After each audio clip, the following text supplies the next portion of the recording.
श्रीकृष्णाय नमः। एवं विज्ञान ज्ञान निज संपत्ती माझ्या उत्तम पदाची पदप्राप्ती माझे वास्तव स्वरूप जे जाणती त्यांची मज प्रीती अनन्यत्वे गोपाल कृष्ण भगवान की सद्गुरु एकनाथ महाराज की जय। अशा रीतीनं भगवंत या ठिकाणी उद्धवाला आत्मज्ञान सांगून राहिले की उद्धवा काय सांगतात आता की एवं विज्ञान ज्ञान निज संपत्ती हे खरी संपत्ती आहे मनुष्याच्या जीवनात आल्यानंतर। हे दिसणारी जी संपत्ती आहे नाशिवंत आहे, पण खरी संपत्ती कोणती आहे तुमची आपली जीवनात? हे सोबत जाणारी संपत्ती आहे। आपल्या सोबत काय काय न्यायचं आहे तुम्हाला आपल्याला, हे खरी संपत्ती तुम्हाला आपल्याला सोबत न्यायची आहे। कोणती संपत्ती आहे म्हणतात? एवं विज्ञान ज्ञान निज संपत्ती, या दोन गोष्टी न्यायच्या आहे। ज्ञान आणि विज्ञान हे खरी संपत्ती आहे तुमची आपली, आणि ज्ञान आणि विज्ञान याला नुसता असा स्पर्श सुद्धा नाही अजून। लक्षात ठेवा, इथले दिवस झाले तुमचं आपलं जीवन जे आहे, आपल्या जीवनात त्या ज्ञानाले किंवा विज्ञानाले नुसता असा स्पर्श सुद्धा नाही। लक्षात ठेवा, जे सोबत न्यायचं आहे ते त्याला नुसता स्पर्श सुद्धा नाही। लक्षात ठेवा, आपण काय करून राहिलो जीवनात आल्यानंतर बघा बरं। ज्ञान आणि विज्ञान या दोन गोष्टी तुम्हाला आपल्याला सोबत न्यायच्या आहे प्रत्येकाले। लक्षात ठेवा, हे खरी संपत्ती आहे तुमची आपली, आणि जीवनात आल्यानंतर खरी संपत्ती जी आहे ते संपत्ती भगवंतानं सगळ्या लोकांना सारखी दान केली। लक्षात ठेवा, आलं का लक्षात? काय दान केलं परमात्म्यानं? हे संपूर्ण जे संपत्ती आहे तुमच्या आपल्या ठिकाणी असणारं जे श्वासोश्वासाचं भांडार आहे, हे भगवंतानं सगळ्या लोकांना सारखं दिलं। लक्षात ठेवा, कोणी म्हणते आम्हाला कमी झालं, कोणी म्हणते जास्त झालं, कोणी म्हणते आम्ही गरीब आहे, कोणी म्हणते श्रीमंत आहे। हा भ्रम आहे, हा कर्माचं कर्मबंधन आहे। आलं का लक्षात? हा जगात आल्यानंतर ऋणानुबंध आहे, हा ऋणानुबंध खरा नाही। लक्षात ठेवा, पण खरं काय आहे? तुमच्या आपल्या ठिकाणी असणारं जे श्वासोश्वासाचं भांडार आहे हे त्या भगवंतानं सगळ्या लोकांना सारखं दिलं। कोणाला कमी जास्त ठेवलं काय? नाही, कारण तो सगळ्या जगाचा आबा आहे। आबाच्या ठिकाणी भेद नाही, वडिलाच्या ठिकाणी भेद आहे। लहान मुलाला जास्त, मोठ्या मुलाला कमी, मजारल्या मुलाला त्याच्यापेक्षा कमी, हा वडिलाच्या ठिकाणी भेद आहे। पण आबाच्या ठिकाणी भेद आहे काय? हा बरं, आबाला किती नातू असले तरी सारखे आहे। आलं का लक्षात? तसं भगवंत जो आहे हा भगवंत संपूर्ण सृष्टीचा आबा आहे। लक्षात ठेवा, त्याला पितामह म्हटलं। 9व्या अध्यायात काय म्हटलं? पितामहस्य जगतो माता धाता पितामहा वेद्यम पवित्र ओंकार वृक्षाम यजुरेवच गतिर्भर्ता प्रभु साक्षी निवास शरणम सुहृत प्रभो प्रलय स्थानम निधानम बीजम अव्ययम। बरं काय काय शब्द लिहिले भगवंतानं 9व्या अध्यायात? काय लिहिलं की पितामहस्य जगतो, म्हणजे मी सर्व जगाचा आबा आहे, बाप नाही। काय म्हटलं भगवंतानं 9व्या अध्यायात?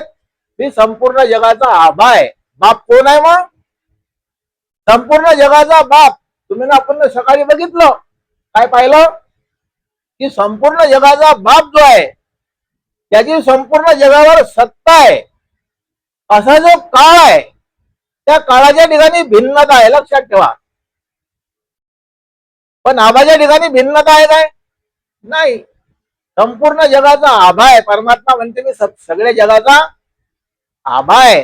लक्षात ठेवा, काय सांगतात त्या ठिकाणी? पितामहस्य जगतो माता धाता पितामहा वेद्यम पवित्र ओंकार वृक्षाम यजुरेवच।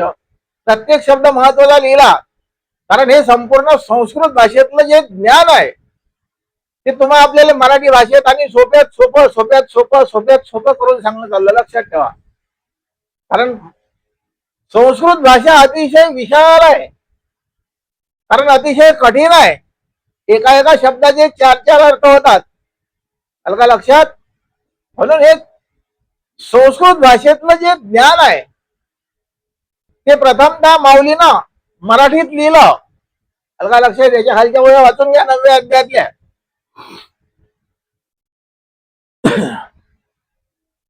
काय लिहिता नाथ महाराज या ठिकाणी आता की एवम विज्ञान ज्ञान निज संपत्ती माझ्या उत्तम पदाची पदप्राप्ती. हे पद प्राप्त करायचं आहे तुम्हाला, आपल्याला प्रत्येकाले. कोणतं पद प्राप्त करायचं आहे? उत्तम पद. जगात 3 प्रकारचे पद सांगले. द्वाविमो पुरुषो लोके शरशाक्षरे वजा. 15व्या अध्यायात 16वा श्लोक काय म्हणते की द्वाविमो पुरुषो लोके शरशाक्षरे वजा शर सर्वानी भूतानी कुटस्थोक्षर उच्यते. 15व्या अध्यायातला 16वा श्लोक काय म्हणतात या ठिकाणी परमात्मा? ते जगात 2 पुरुष सांगले या ठिकाणी. त्या 2 पुरुषाची सत्ता आहे. एक काळाची सत्ता आहे, दुसरी दयाळ म्हणजे असा जो परमात्मा आहे त्याची सत्ता आहे. लक्षात ठेवा, या संपूर्ण सृष्टीवर काळाची सत्ता आहे आणि त्या काळावर जे नियंत्रण आहे ते नियंत्रण म्हणजे परमात्म्याचं आहे. लक्षात ठेवा. म्हणून परमात्मा काय करतात की युगा परत परमात्मा युगा परत अवतार घेत असतात. आलं का लक्षात? 4ही युगात परमात्मा अवतार घेतात आणि काळाचे जे अवतार आहे ते वेगळे अवतार आहे. लक्षात ठेवा, अलग अलग अवतार आहे. आलं का लक्षात? काळ भगवंताचे जे अवतार आहे त्याला म्हटलं ईश्वर सर्वभूतानाम हृदयेशर्जुन तिष्ठती रामायण सर्वभूतानी यंत्रारूढानी मायेया. त्याला म्हटलं ईश्वर. आणि असा दयाल जो आहे त्याला उत्तम पुरुष म्हटलं. उत्तम पुरुषस्तु अन्य परमात्मे तिना वृता यो लोकत्रयमा विश्व विभवर तेव्य ईश्वर. कसे कसे शब्द लिहिले भगवंतानं. एक एक शब्द अतिशय महत्वाचा लिहिला, कारण हे अक्षर सोन्याच्या अक्षरात लिहून ठेवासारखे शब्द, कारण हे प्रत्येकाच्या हृदयात कोरून ठेवायचे आहे. लक्षात ठेवा, कारण हे अक्षरे नव्हती देखा ब्रह्म साम्राज्य दीपिका. ब्रह्माचं साम्राज्य निर्माण करून देणारे शब्द आहे. हे काही शब्द नाही, हे तुमचे आपले अक्षर आहे. हे तुमच्या आपल्या मुखातून जे शब्द निघतात ते सामान्य शब्द झाले, वर्णात्मक, पण हे अक्षर नाही. लक्षात ठेवा, हे ब्रह्माचं साम्राज्य निर्माण करून देणारी भगवंताची चित सत्ता आहे. आणि त्या चित सत्तेनं तुम्हा आपल्याला आपल्या जीवनाचं कल्याण करायचं आहे प्रत्येकाने. आलं का लक्षात? हे अक्षरे नव्हती देखा ब्रह्म साम्राज्य दीपिका. अर्जुना लागे चितकलिका निर्माण केली. अर्जुनाच्या निमित्तानं तुमच्या आपल्या कानावर हे शब्द पडून राहिले, मोठं भाग्य आहे. आलं का लक्षात? वेदशास्त्र युक्ती बळे माझे स्वरूप कायशे न कळे तेजाशी वस्तुता करे मला त्या वेगळे प्रिय नाही. सांगतानाथ महाराज या ठिकाणी आता की वेद आणि शास्त्र, किती दिवस वेदाचा अभ्यास केला तरी वेद कसे आहे म्हणतात की वेद हे भगवंताच्या श्वासोश्वासापासून निर्माण झाले. आणि शास्त्र जे आहे त्यातलं शास्त्रातलं जे मुख्य शास्त्र आहे त्याला म्हटलं गीता शास्त्र विदम पुण्यम य पठेत प्रयत पुमान. एक एक शब्द जर आपल्या कानावर गेला, गीतेचा एक एक शब्द जर कानात शिरला, नुसता कानावून गेला तर नाही, एक एक शब्द जर आपल्या हृदयात शिरला कानातून, ते तुले होती अश्वमेध पुरे. पावर त्याचं फल काय आहे? एका एका शब्दात आपल्या हृदयात जर या गीतेतला एक एक शब्द जर आपल्या हृदयात गेला तर एका एका अश्वमेध यज्ञाचं पुण्य आहे. लक्षात ठेवा, ज्ञानेश्वर महाराज ज्ञानेश्वरीत काय लिहितात? ते तुले होती अश्वमेध पुरे. म्हणून त्याला म्हटलं गीता शास्त्र विदाम पुण्यम या पठेत प्रयत पुमान. गीता शास्त्र सामान्य नाही. लक्षात ठेवा, म्हणून म्हटलं या ठिकाणी गीता भागवत करीती श्रवण अखंड चिंतन विठोबाचे. आलं का लक्षात? गीता आणि भागवत हे दोन ग्रंथ अतिशय पवित्र आहे. कारण गीता शास्त्र जे आहे ते गीता शास्त्र भगवंताच्या मुखातून बाहेर पडलं आणि भागवत शास्त्र सुद्धा भगवंताच्या मुखातून बाहेर पडलं. लक्षात ठेवा, दोन्ही शास्त्र हे भगवंताने उद्धवाला आत्मज्ञान सांगलं आणि एक शास्त्र म्हणजे गीता शास्त्र जे आहे ते भगवंतानं अर्जुनाला आत्मज्ञान सांगलं. लक्षात ठेवा, दोन्ही शास्त्र भगवंतानं द्वापार युगात निर्माण केले.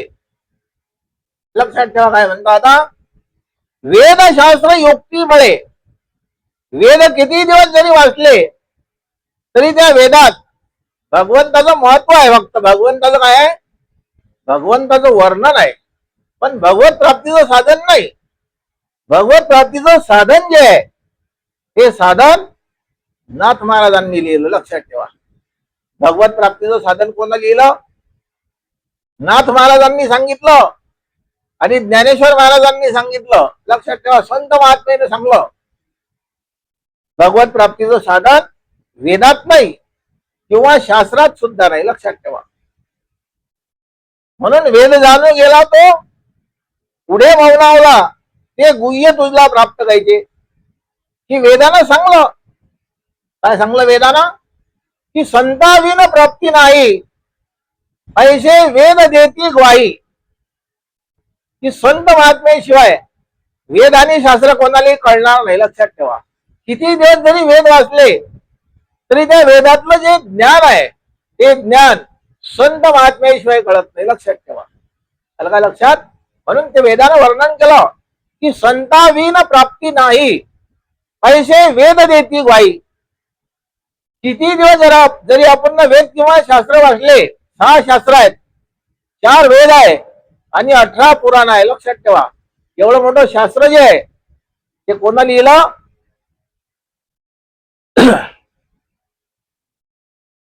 व्यास महर्षींना लिहिलं. लक्षात ठेवा, माझे स्वरूप कायशी नीन कळे, ते त्याशी वस्तुता कळे, मज त्या वेगळे प्रिय नाही. भगवंताने या ठिकाणी सांगलं की उद्धवा, ज्याच्याजवळ हे शास्त्र आहे आणि ज्याच्याजवळ परमात्मा प्राप्तीचं ज्ञान आहे त्याच्या एवढा प्रिय मला या जगात कोणीच नाही. लक्षात ठेवा, आलं का लक्षात? कोण प्रिय आहे परमात्म्याले? की जे भगवत चिंतन करून भगवत स्वरूपाची प्राप्ती करून घेणारे माझे संत आहे, हे संत अतिशय भगवंताले प्रिय आहे. लक्षात ठेवा,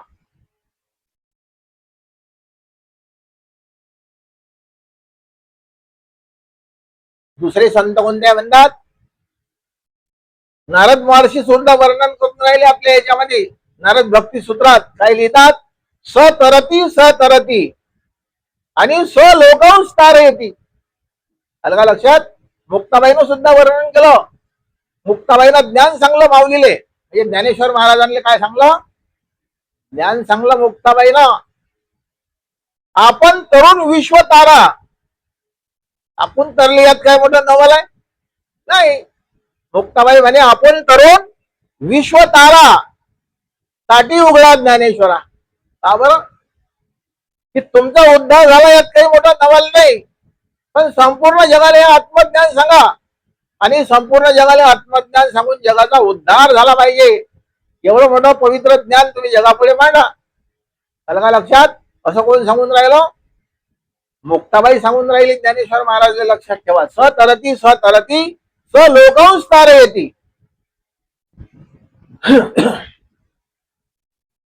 त्याची अति प्रीतीचे लक्षण त्यांच्या पावला पावली जाण, सर्वांग ओढवी मी आपण करी निम्मलोन सर्वस्वे.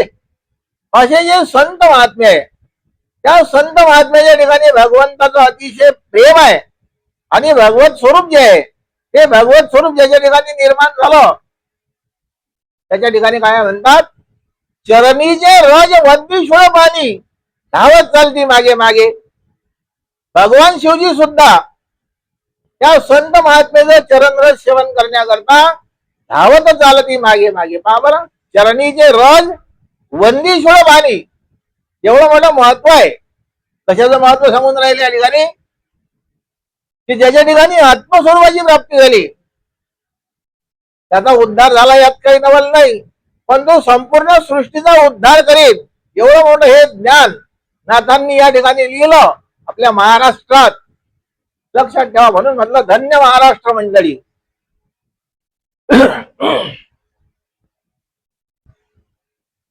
त्याची अतिप्रीतीचे लक्षण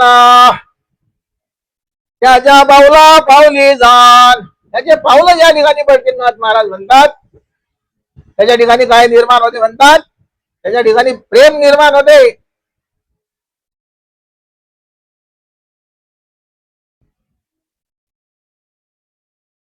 सर्वांग ओढवी मी आपण करी निम्मलो ना सर्वस्वे. त्याशी जे जे वेळे जे लागे ते मी त्या मागता पूर्वी वेगे. त्याशी विरुद्ध ये जे मार्गे ते मी निजांगे निवारी. त्याशी जरी संसार वारा लागे त्याची विरुद्ध त्या लागी मी मागे पुढे. संभवताराये सर्वांगे अतिप्रीती भांगे मंगलो. काय लिहितानाथ महाराज आता की असे जे संत महात्मे या पृथ्वी तलावर आहे त्या संत महात्मेचं वर्णन सांगता सांगता काय लिहितानाथ महाराज आता की ज्याच्या ठिकाणी संसार म्हणजे काय, कशाला म्हटलं संसार. संसार म्हणजे जन्म मरणाचं अनिवार्य दुःख याला म्हटलं संसार. संसार म्हणजे आपला प्रपंच नाही. लक्षात ठेवा या ठिकाणी संसार कशाला म्हटलं. संसार म्हणजे किती जन्म झाला फेरा गणित नाही जी दातारा. तुम्ही आपण किती वेळा या जीवनात जन्माला आलोशीन या पृथ्वी तलावर माहिती आहे का तुम्हाला आपल्याला काही नाही. काही जन्म भय कीट पतंगा. गुरु नानक देवजी काय म्हणतात माझे आपल्या याच्यात गुरु ग्रंथ साहेबात काय लिहितात, काही जन्म भय कीट पतंगा. किती जन्म झाले कीटक पतंग, अनेक जन्म भोगत भोगत 84 लाख एवढी भोगत भोगत भोगत भोगत तुम्ही आपण आता या नर शरीरात प्राप्त झालो. मग नर शरीरात आल्यावर सुद्धा आपण भक्ती करून राहिलो की प्रपंच करून राहिलो पहा बरं, ज्याचं त्यांना ठरायचं आहे. काय करून राहिलो तुम्ही आपण. परमार्थ झाले तर नुसता असा धक्का सुद्धा नाही अजून. आलं का लक्षात. आपण तर रात्रंदिवस प्रपंचाच्या गोष्टी करून राहिलो प्रपंचात रममान झालो. लक्षात ठेवा. पण प्रपंच हा कसा आहे, प्रपंच हा नश्वर आहे. प्रपंचच नश्वर आहे का नुसता, काही नाही. लक्षात ठेवा हे शरीर नश्वर आहे आणि हे शरीर कसं आहे नाशिवंत देह जाणार सगळं आयुष्य खातो काळ सावधान. संत महात्मे सावधानतेचा इशारा देऊन राहिले प्रत्येक मनुष्याने. एका एका क्षणापरत काय म्हणतात, क्षणोक्षणी हाची करावा विचार करावया पार भव सिंधू. कारण हे शरीर जाणार आहे प्रत्येकाचं. हे शरीर राहणार आहे काय, राहणार नाही. लक्षात ठेवा या शरीराच्या 9 अवस्था आहे. लक्षात ठेवा किती अवस्था आहे, 9 अवस्था आहे. त्यातली पहिली जी अवस्था आहे ते अतिशय सूक्ष्म अवस्था आहे. नाथ महाराज वर्णन करून राहिले अतिशय सूक्ष्म. किती सूक्ष्म आहे पहिली अवस्था या देहाची, अतिशय सूक्ष्म आहे. त्याला हिरण्यगर्भ असं म्हटलं शास्त्रात. हिरण्यगर्भो भूगर्भो माधव मधुसूदन ईश्वरो विक्रमी धन्वी मेधावी विक्रम क्रम. असा क्रमाक्रमानं हा देह निर्माण झाला. आलं का लक्षात. कसा निर्माण झाला, असा हा हिरण्य गर्भापासून जसं जमीन मध्ये पेरणी केल्या जाते बीजाची तसं तो हिरण्य गर्भ जो आहे तो 3.5 महिन्यापर्यंत पुरुषाच्या डोक्यात असते. लक्षात ठेवा कोणाच्या डोक्यात असते त्याला म्हटलं हिरण्य गर्भ. अतिशय सूक्ष्म सांगून राहिले नाथ महाराज. त्या ठिकाणाहून काळाची गणना सुरू झाली. या दिवशी हिरण्य गर्भ निर्माण झाला त्या दिवसापासून काळाची गणना सुरू होती या देहाची. लक्षात ठेवा तरीपासून काळ पाठीमागे लागला या देहाच्या हिरण्य गर्भापासून. तर भूगर्भात म्हणजे आईच्या पोटात हा देह 9 महिने 9 दिवस राहते. लक्षात ठेवा ही दुसरी अवस्था आहे. पहिली अवस्था आहे बीजारोपण. जसं वाटिकेत बीज तयार होते 3.5 महिन्यापर्यंत त्या ठिकाणी राहते आणि नंतर 9 महिने 9 दिवस, जसा गर्भातून बाहेर आला त्याला 14 महिने काही दिवस होतात. इथलं आयुष्य कमी झालं जन्माला येता बरोबर. आपण म्हणतो वाढदिवस, वाढून राहिला घटून राहिला तो नाही. त्याचं आयुष्य नुसतं जन्माला येता बरोबर 14 महिने काही दिवस कमी होते. लक्षात ठेवा, हिशोब करा त्याचा. तरीपासून काळाची गणना सुरू झाली या देहाले. कशी सुरू झाली म्हणतात, काळाची पासोडी वाहत असे खांदा. खांद्यावर काळाची पासोडी घेऊन फिरून राहिलो तुम्ही, आपण सर्व लोक. आलं का लक्षात? काळाची पासोडी म्हणजे रात्रंदिवस, घडी घडी काळ वाट याची पाये.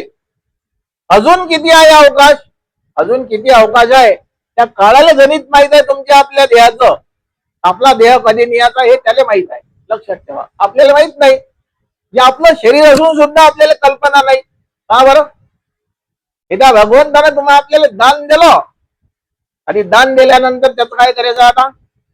जेने हा देह दिला दान तयाचे करीन चिंतन जगत जीवन नारायण गायीन गुण हरनिशी. लक्षात ठेवा, हे दुसरी अवस्था आहे गर्भधान अवस्था. तिसरी अवस्था आहे जन्म. चौथी अवस्था आहे बालपण. पाचवी अवस्था आहे तरुणपण. चालली अवस्था बदलत या देहाची. असं करता करता करता करता म्हातारी जर्जर अवस्था होती या देहाची. आणि म्हातारी अवस्था झाल्यानंतर कशी अवस्था होते म्हणतात, नाक मुख गळू लागले. काय काय होते बाबर या देहात बदल? नाक मुख गळू लागले, लाळ आणि शेंबुळ स्वानापरी गती झाली अवघे करती हाड हाड.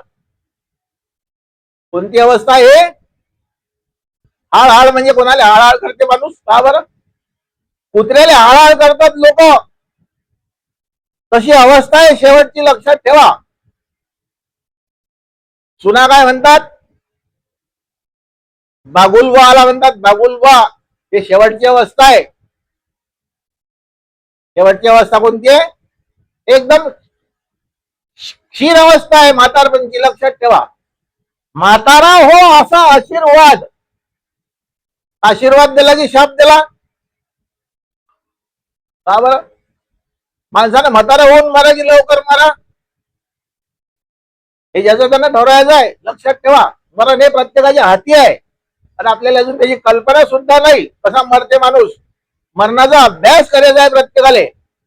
आलं का लक्षात? कारण काळावर विजय प्राप्त करायचा आहे. आलं का लक्षात? ज्याला रोज मरता आलं, रोज कोणाला मरता येते? हे फक्त संत महात्म्याला शिकून घ्यायचं आहे. संत महात्म्याच्या जवळून. लक्षात ठेवा, काय शिकून घ्यायचं आहे? काळावर विजय प्राप्त करायचा आहे म्हणजे मरणावर विजय प्राप्त करायचा आहे. दररोज मरून पाहायचा अभ्यास करायचा. हे भागवत शिकून राहिलो.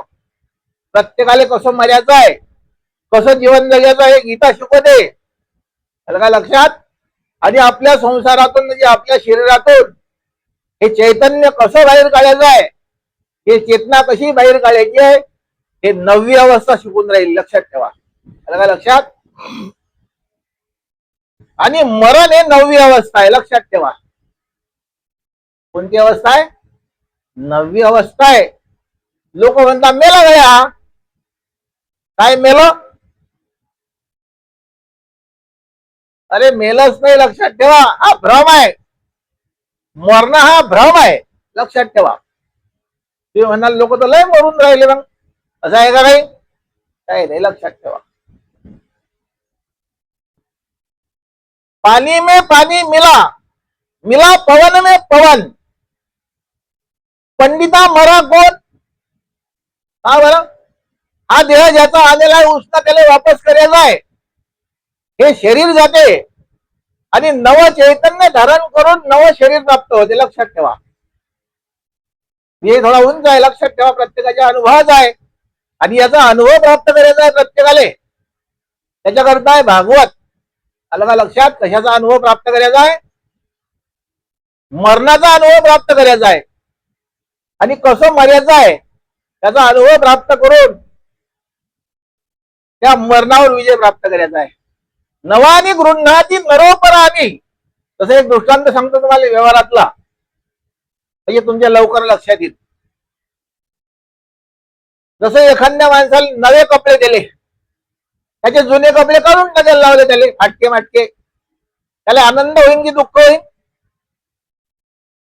एखाद्या दरिद्री माणसाचे कपडे काढले आणि त्याला नवे कपडे दिले, पण त्याला आनंद होईल की दुःख होईल? काय होईल सांगा ना? त्याला आनंद होईल. लक्षात ठेवा, मरणाचा आनंद प्राप्त करायचा आहे. दुःख आहे का मरणाचं? मरणाचं दुःख हे अज्ञानी माणसाला आहे. कोणाला आहे? मरणाचं दुःख हे अज्ञानी माणसाला आहे. ज्ञानी माणसाला आनंद आहे. माझे मरण पाहिले मी डोळा, तो सुख सोहळा काय वर्णू. तुकोबाद म्हणतात की मला मरण मी ना पाहिलं. ज्याचं मरण ज्यानं डोळ्यानं पाहिलं त्याला आनंद आहे मरणाचा. तुझा लग्नाच्या वेळेस आनंद निर्माण होते, तसा मरणाचा सोहळा आहे. आलं का लक्षात? आणि मरणाचा सोहळा हा प्रत्येकाने भोगून टाकायचा आहे. लक्षात ठेवा, जिवंतपणे मरणावर विजय प्राप्त करायचा आहे. म्हणजे काय करायचं आहे? तुमच्या आपल्या प्रकृतीतली जे चेतना आहे, विषय थोडा उंच आहे, त्याला मरून पाहावं लागेल. आलं का लक्षात?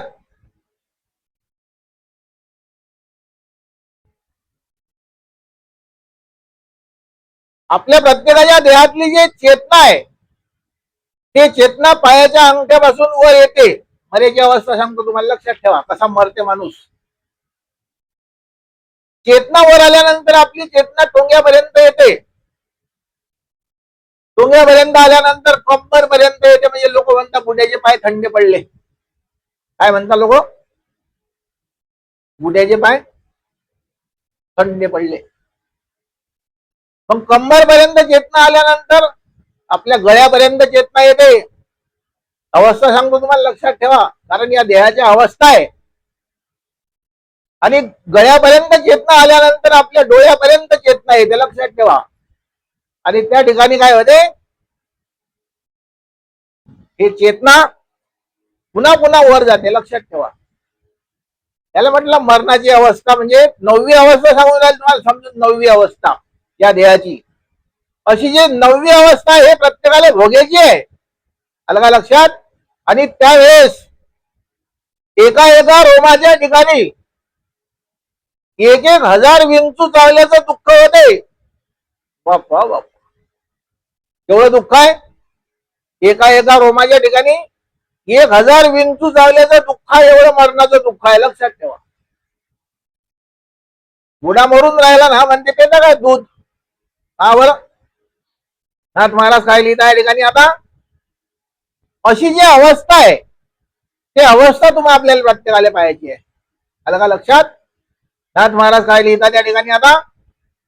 अशी जी 9वी अवस्था आहे आणि त्याचा जो अनुभव आहे, तो अनुभव तुम्हाला आपल्याला घ्यायचा आहे प्रत्येकाला. आलं का लक्षात आता?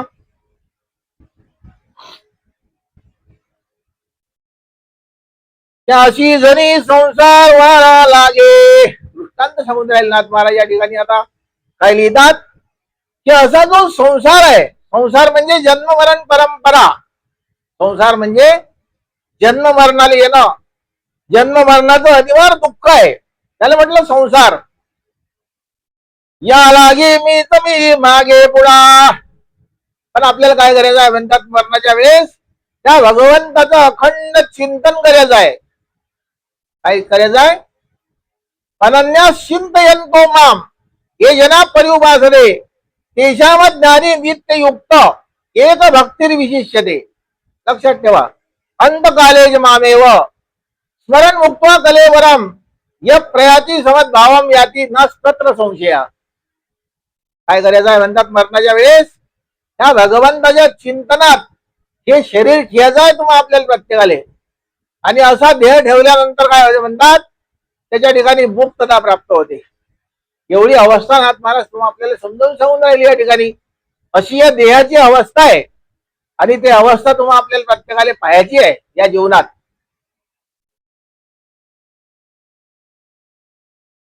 त्या अशी जणी संसार वाळा लागे. झालं ते नाही का?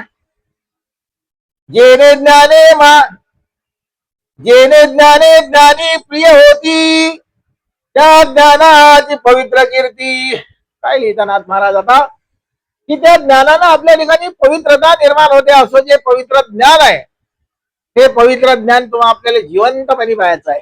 आलं का लक्षात? देव सांगे उत्तमाप्रती यथार्थ स्थिती निजबोधे. आलं का लक्षात? जेने ज्ञाने ज्ञानी प्रिय होती, ज्या ज्ञानानं तुमच्या आपल्या ठिकाणी भगवंत काय सांगताय ठिकाणी आता की ज्या ज्ञानानं ज्ञानी लोक प्रिय होतील, हे पवित्र ज्ञान आणि पवित्र कीर्ती जे आहे ते कीर्ती उद्धवाच्या ठिकाणी सांगून राहिले परमात्मा. उद्धवाला आत्मज्ञान सांगून राहिले. उद्धवा, असा जो पवित्र शरीर आहे, हे पवित्र शरीर तुम्हा आपल्याला भेटलं. या पवित्र शरीरात आल्यानंतर असं जे पवित्र ज्ञान आहे ते ज्ञान तुम्हाला आपल्याला प्राप्त करायचं आहे प्रत्येकाने. आलं का लक्षात? यथार्थ स्थिती निजबोधे. आणि असा जो बोध आहे, बोध म्हणजे आत्मज्ञान, हे आत्मज्ञान तुम्हाला आपल्याला पाहायचं आहे प्रत्येकाने. सकळ साधना नवे जी शुद्धी, हे ज्ञानलेशे होय त्रिशुद्धी. ऐक उद्धवा सुबुद्धी, ते ज्ञान शुद्धीचा महिमा. त्या ज्ञानाचा महिमा नाथ महाराज तुम्हाला आपल्याला समजावून सांगून राहिले या ठिकाणी. असं जे पवित्र ज्ञान आहे, त्या पवित्र ज्ञानानं तुमच्या आपल्या ठिकाणी काय प्राप्त होते म्हणतात, असं भगवत स्वरूप निर्माण होते. त्या ज्ञानाचं महत्व या ठिकाणी नाथ महाराज सांगून राहिले. तपजे परार्थ पंचाग्नी, तीर्थगंगारी सरिता त्रिवेणी. काय लिहिता नाथ महाराज आता? असं जे तप आहे, कोणतं तप करायचं सांगलं या ठिकाणी नाथ महाराज म्हणतात,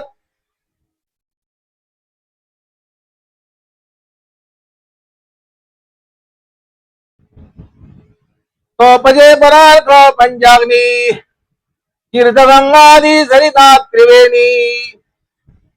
जपुनाना मंत्र श्रेणी, गोभूतील दानी सुवर्णादी. काय काय करायचं आहे नाथ महाराज म्हणतात, त्याच्याकरता जप करायचा सांगला, तप करायचं सांगलं. कोणतं तप करायचं आहे तुम्हाला आपल्याला? तप हे 3 प्रकारचं सांगून राहिले या ठिकाणी. कारण हे शरीर जे आहे ते शरीर पवित्र करण्याकरता काय करावं लागेल? 3 प्रकारचं तपश्चर्या सांगून राहील नाथ महाराज या ठिकाणी. आता कायिक तप, वाचिक तप आणि मानसिक तप, या 3 प्रकारचं तपाचं वर्णन सांगून राहिले. आता मानसिक तप म्हणजे मनानं काय करायचं आहे? भगवत चिंतन करायचं आहे. आणि शरीरानं काय करायचं आहे? सेवा करायची आहे. या ठिकाणी लक्षात ठेवा, या जन्मात आल्यानंतर संत महात्म्याची सेवा करायची आहे. आणि वाणीनं वाचिक तपश्चर्या जे आहे, त्या वाचिक तपश्चर्याचं या ठिकाणी नाथ महाराज वर्णन सांगून राहिले. त्याच्याकरता काय करावं लागेल? वाचावी ज्ञानेश्वरी. ज्ञानेश्वरी वाचायची सांगली. कशाकरता सांगली? की आपली वाचा पवित्र झाली पाहिजे. याच्याकरता वाचावी ज्ञानेश्वरी, डोळा पहावी पंढरी. डोळ्यानं पंढरी पाहायची आहे. आणि काय करायचं आहे? ज्ञानेश्वरीचं पारायण करायचं आहे. ज्ञानेश्वरी वाचायची आहे. कारण हे शब्द जे आहे, हे शब्द नाही, हे भगवत स्वरूप निर्माण करून देणारी भगवंताची चित सत्ता आहे. आलं का लक्षात? आणि काही इतर पवित्रे, ते स्वधर्म कर्म आदि स्वाचारे. नाना याग अग्निहोत्रे, पवित्र करे अतिशुद्ध. अतिशय शुद्ध सांगून राहिले या ठिकाणी नाथ महाराज. काय सांगतात? आपल्या ठिकाणी पवित्रता निर्माण होण्याकरता अग्निहोत्र सांगलं या ठिकाणी. अग्निहोत्र म्हणजे जो खरा यज्ञ आहे. यज्ञ कशाला म्हटलं? जे ज्ञानाग्नीनं पापे जळती हे ज्याची आज्ञा, तो ज्ञानाग्नी तुमच्या आपल्या देहात प्रगट करायचा आहे. आणि त्या ज्ञानाग्नीनं कोणती आहुती टाकायची आहे? त्याच्यामध्ये त्या ज्ञानाग्नीत त्याच्यात आपले सगळे विकार जाळायचे आपल्या देहातले त्या ज्ञानाग्नीत. लक्षात ठेवा, काम, क्रोध, लोभ, मद, मत्सर, दंभ, अहंकार हे सगळे विकार त्या ज्ञानाग्नीत दग्ध करायचे आहेत. ज्ञानाग्नी सर्व कर्मानी तमाहो पंडितम बुधा. आलं का लक्षात? ज्ञानाग्नीने पापे जळती हे ज्याची आज्ञा. ज्ञान विरहित ब्रह्म प्राप्तीची संज्ञा. एक एक शब्द महत्वाचा लिहिला. नाथ महाराज लिहितात, ज्ञान देव म्हणतात, ज्ञान देवची देतो, अखंड अखंड वदनी वदेतो, वासुदेवची होतो. हा बरा कमी जास्त करून राहिली वाटते लाईन, ही गेलीच.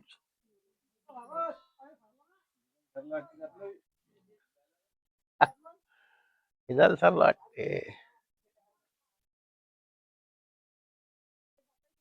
श्री कृष्ण गोविंद हरे मुरारी.